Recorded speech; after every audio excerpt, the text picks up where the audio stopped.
Oh, hey, what's up, you guys? How's it going? It's Papa, and today I'm going to be showcasing you guys my Shining Sarcophagus deck profile that I have been testing for the current format. And I'm going to go ahead and just say it as if you haven't heard it already before, but this deck is a lot of fun. For those that don't know, this deck is based off of the anime where Yugi faced off against Atem right here. I just thought that this was a really cool deck to go ahead and give a try for like locals. Probably wouldn't be seeing me with this at a regional, if I may be honest. Not anything bad about the deck, but I'm basically just saying that we're going to be doing this as just like more of a fun casual kind of deck list, as opposed to being anything that you can take to your regional, take to your YCS, whatever it may be. But if you just want to go ahead and test a fun little anime deck, I really highly suggest this one. This deck did just come straight out of Legacy of Destruction, so it is brand spanking new, and honestly I really think it is a fun deck to go ahead and try. So I'm going to go over the card choices, exactly explain why I opted to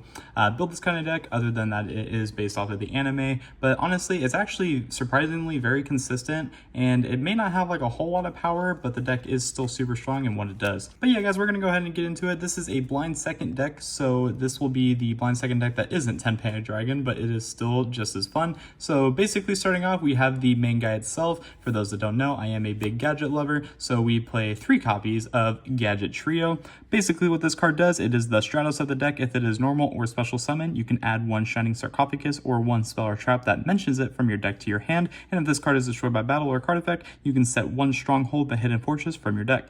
But I'm not playing the Stronghold the Moving Fortress, so we are just searching Shining Sarcophagus off of this bad boy. This is a very strong card. I mean, every deck should have a Stratos, and this would be the Stratos for the deck, of course, but you definitely want to play 3 copies of it because you are trying to get to your Shining Sarcophagus as quick as possible. For support, we are on 1 copy of Silent Swordsman 0. This card reads that once per turn during the standby phase, you can increase this card's level by 1, and while this card level is higher than its original level, it gains attack equal to the difference times 500. When your opponent activates a card effect that targets a Shining Sarcophagus or a monster that mentions it, you can quick effect negate the activation. If you do, increase this card's level by 1. So basically you just keep negating. This card just keeps getting stronger every turn, basically making it to where when you can go for that game shot, you have enough attack on board to do so if you're not focusing on your links to do it for you. Next, we play 2 copies of Silent Magician 0. This card reads that if your opponent draws a card or cards, increase this card's level by the number drawn, and while this card's level is higher than its original level, it gains attack equal to the difference times 500. When your opponent activates a spell or effect while you control Shining Sarcophagus, you can negate the activation, and if you do, increase this card's level by 1. So basically, these just help make it to where you are having some form of negation on board, and then it also gets buffed every time by certain effects, and basically the stronger your monsters are, the more trouble your opponent's going to have dealing with it. But we only play 2 and 1 mainly because they are easy to get out with another card that I will be showing later. Very strong though, just need to play the 3 copies of these. The absolute powerhouse of the deck though is Gandora G, the Dragon of Destruction. This card is absolutely insane. This card gains 300 attack for each banished card, and then you can only use each of the following effects of Gandora G,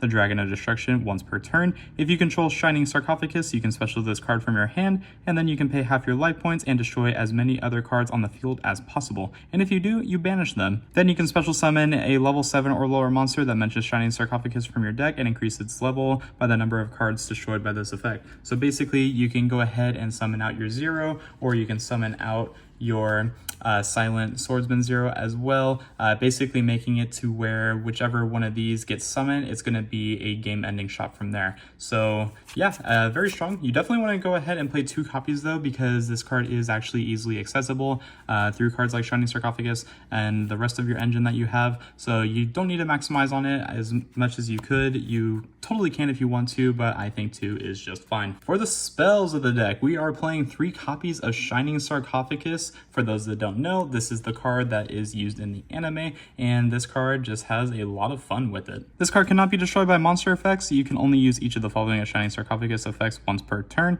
During your main phase, you can add 1 card that mentions Shining Sarcophagus from your deck to your hand, except for itself, and then if your opponent special summons a monster from the graveyard, except during the damage step, you can discard 1 spell and target that monster and send it back to the graveyard. So yes, it is basically a free search every single turn. This card also acts as a form of interruption as well. Being able to just send cards back to the grave after your opponent has already summoned them is very good as well, so it's really good against Snake Eye. It's definitely not the best deck to play against Snake Eye, but it is something. This deck needs all the help that it can get, if I may be honest. We are on 3 copies of Ties That Bind. Basically, this card is kind of similar to Ties of the Brethren. What it does is that if you control Shining Sarcophagus and a monster that mentions it, you can special summon up to 2 level 4 or lower monsters with different names that mention Shining Sarcophagus from your hand or deck.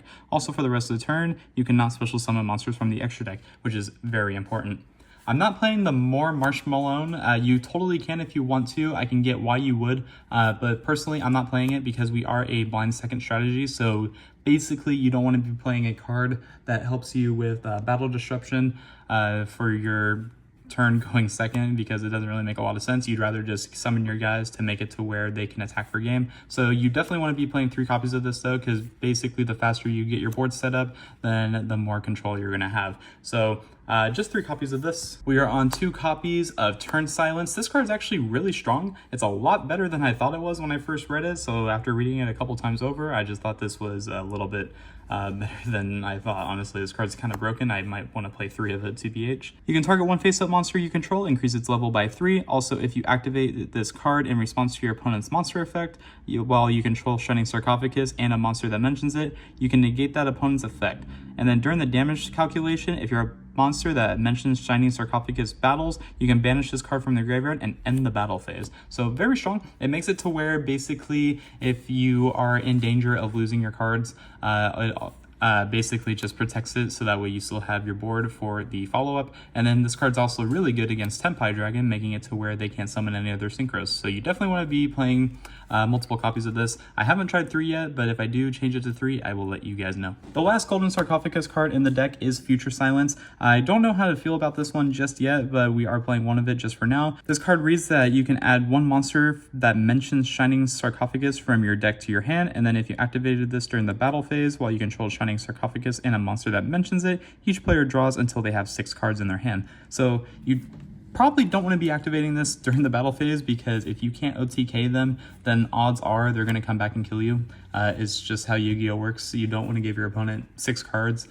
So you're basically using this to essentially go for game. But this card is just good for getting more names out of the deck if you aren't able to get so, but you definitely want to be playing 1 of it at the very minimum. You can play 3, you can play 2, but for right now, we are just sticking with 1 copy. Moving on to the engine of the deck, we are playing 3 copies of Pot of Prosperity. So yes, I see why this is odd, because we are playing a deck that is trying to kill, but at the same time, I'm also playing evenly matched in the main deck. So even if you can't kill your opponent on the first turn when it comes back to you, then you can definitely do it on the opposing turn.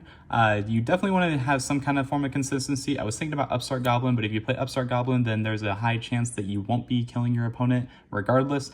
So I just felt that the Prosperity was a safer choice. And then also with Prosperity in this deck, you have so many cards in the extra deck that just don't matter. So you can go ahead and basically resolve this card every single time you see it. So 3 prots. Only non-engine monster we're playing is 2 copies of Fenrir. I'm not playing 3. I don't think you need 3 because again, you have the effect of Gandora that destroys basically the whole field and then banishes it. So essentially, once that's on the field and then you get to summon another guy, you basically won't be able to summon the Fenrir. This is really just for baiting out a negate before you drop your Gandora. So I just felt like playing the 2 was fine. I never really missed a 3rd. I will let you know if I do end up playing a 3rd, but for right now, I just feel like 2 copies is fine. Now we get to the hand traps of the deck, and I know I have been very vocal about how much I don't like this card, but if I may be honest, you kind of have to play it in this deck just because this deck does need a lot of help. If I may be honest, it's not going to be the best deck in the format. It's just how it has to be, but unfortunately, we are on 3 copies of Dimension Shifter. I know, don't click away from the video, I promise you. You play other cards. I just want to make sure that when you're blinding second, you have as many chances to win with this deck as possible. And if you open up Shifter, then the game is just over. Playing 3 copies of Shifter mainly because if you open up this and then a Shining Sarcophagus, the game is essentially over from there. Your opponent will have a really hard time to come back from that. And especially if you open up Sarcophagus and your opponent just passes on nothing, just thinking like my opponent can't kill me on the next turn, well, you're going to. So we play 3 Shifter because it is just so strong. And then we are also on 3 copies of Nibiru because we are going second, so being able to just blow up my opponent's field is very nice. And then we are on 3 copies of Ash Blossom, and then we are also on 3 copies of Infinite Impermanence. So this is the very standard hand trap lineup. You're not playing Veiler, you're not playing Droll, mainly because, again, if you draw them in pair with Shifter, then those cards just become dead. It makes it to where you won't even be able to activate those cards. You just will have them sitting in your hand doing nothing. So I'd rather play the cards that are going to have high impact. You have to. I mean, I feel like this is the perfect hand trap lineup.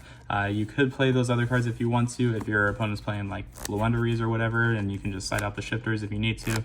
But it is, again, just all up to personal preference. But that's the hand trap lineup. And then rounding off the main deck, we, again, like I said, we are on 3 copies of Evenly Matched. I just like having some form of board breaking accessibility, especially if you're trying to bait out your opponent's board before you banish everything off of Gandora as well. Having Evenly Matched is just a really good way to help do that, because it will also catch your opponent off guard too in your game ones. So 3 Evenly Matched. And then we play 2 copies of Triple Tactics Talents, just because it is very good against other hand traps. It's really good going second, being able to take your opponents like Mirror Jade, being able to take like an Apollosa, whatever it may be, but Talents is just really strong. And we play 1 Call by the Grave to round off the perfect 40 clean main deck. But yeah, that's about that. So that's going to go ahead and do it for the main deck, guys. It is 40 cards, no more, no less. I'm not going to go super deep into the extra deck, if I may be honest, mainly because I feel like I've already been talking for a little bit too long about this deck, and if I'm also may be honest again, the deck doesn't really need the extra deck. This is really just here to feel your prosperity, but we do play a few optional targets. So we play 1 copy of Baguska, 1 copy of Exciton Knight just for helping clear boards, 1 Zeus, again, just in case it comes up, and then 1 Typhon. Card is just really strong. You will find those instances where you will be caught with your pants down if you don't have this in your deck in some way, shape, or form, so you definitely want to be playing this. For the links, we are on 1 copy of Little Knight, because every deck should just be playing this card. 1 copy of Lina, 1 copy of Dark, and then 1 copy of Azza. Again, you have plenty of targets that can make any of these Charmers be viable. And then another reason why we are playing so many Charmers is because this helps you link up into your access code to help go for game. For example, we're also playing the Nightmare Unicorn, the 1 Deadly Access Code Talker, and we're playing an Underworld Goddess. But again, the extra deck does not matter with this deck, which I'll also show, because if you want to play like Super Poly in the side deck, you're totally able to do that. If I was to play this deck at a tournament tonight, I would be playing Super Poly in the side deck. So I would be playing a copy of Garura, a copy of Draco's Stapelia, 1 Earth Golem at Ignister, and lastly a Starving Venom Fusion Dragon to round off the extra deck. But yeah, that's going to go ahead and do it for the main deck, guys. I mean, main and extra deck, I suppose. That's going to do it for the deck profile. I really hope you enjoyed this list. I really think it is a fun deck. Again, it's not going to be the most competitive deck. It is just going to be something fun to play at your locals, play with your friends, whatever it may be. You have been seeing a lot of people not really posting this, and I feel kind of bad, because I think the deck's actually really cool. I think it's a very fun idea. It's something for like new players to the game as well. It's an anime archetype, which is always very popular with the community as well. But yeah, that's going to do it for the video, guys. Let me know if you enjoyed it in the comment section down below. And until next time, this has been Papa, and I will catch you all in my next video.